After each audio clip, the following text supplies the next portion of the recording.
যুদ্ধবিরতির মাধ্যমে সম্ভাব্য বড় বিপর্যয় থেকে রক্ষা পেল বিশ্ব।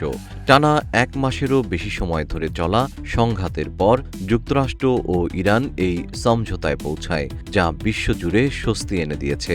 কঠোর ভাষায় হুমকি দিলেও মার্কিন প্রেসিডেন্ট ডোনাল্ড ট্রাম্প পর্দার আড়ালে যুদ্ধ থেকে সরে আসার পথ খুঁজছিলেন বলে ধারণা করা হচ্ছে।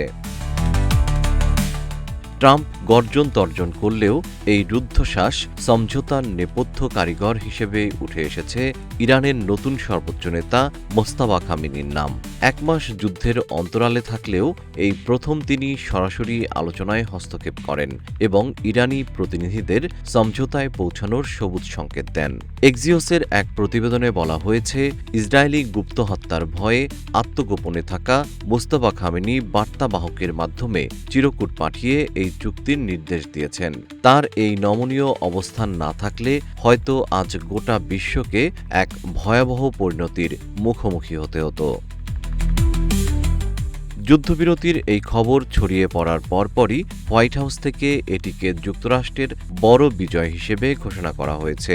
এই ঘোষণার সঙ্গে সঙ্গে বিশ্ববাজারে জ্বালানি তেলের দাম কমতে শুরু করেছে এবং শেয়ার বাজারে বড় ধরনের উল্লম্ফন দেখা গেছে।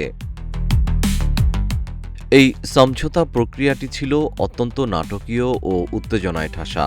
হোয়াইট হাউসে যখন ইস্টারের আনন্দ চলছিল, তখন নেপথ্যে মার্কিন বিশেষ দূত স্টিভ উইটকফ এবং পাকিস্তানি মধ্যস্থতাকারীরা নিরবিচ্ছিন্নভাবে কাজ করে যাচ্ছিলেন।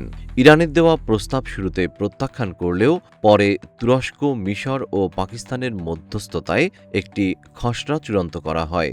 জানা গেছে, চীনের পক্ষ থেকেও তেহরানকে এই যুদ্ধ থেকে বেরিয়ে আসার জন্য জোরালো পরামর্শ দেওয়া হয়েছিল। এদিকে যখন প্রেসিডেন্ট ট্রাম্প মারমুখী অবস্থানে, অন্যদিকে পর্দার আড়ালে হাঙ্গেরি থেকে vice president JD Vance Pakistani প্রতিনিধিদের সঙ্গে দেনদরবার চালিয়ে যাচ্ছিলেন। অবশেষে যুদ্ধবিরতিতে সম্মতি জানায় দুই পক্ষই। আগামী 10 এপ্রিল ইসলামাবাদে ইরান ও মার্কিন প্রতিনিধি দলের মধ্যে একটি উচ্চ পর্যায়ের বৈঠক হওয়ার কথা রয়েছে। আপাতত যুদ্ধ বন্ধ হলেও দুই পক্ষই একে অপরের উপর কড়া নজর রাখছে। জিএম শিহাব, রূপালী বাংলাদেশ।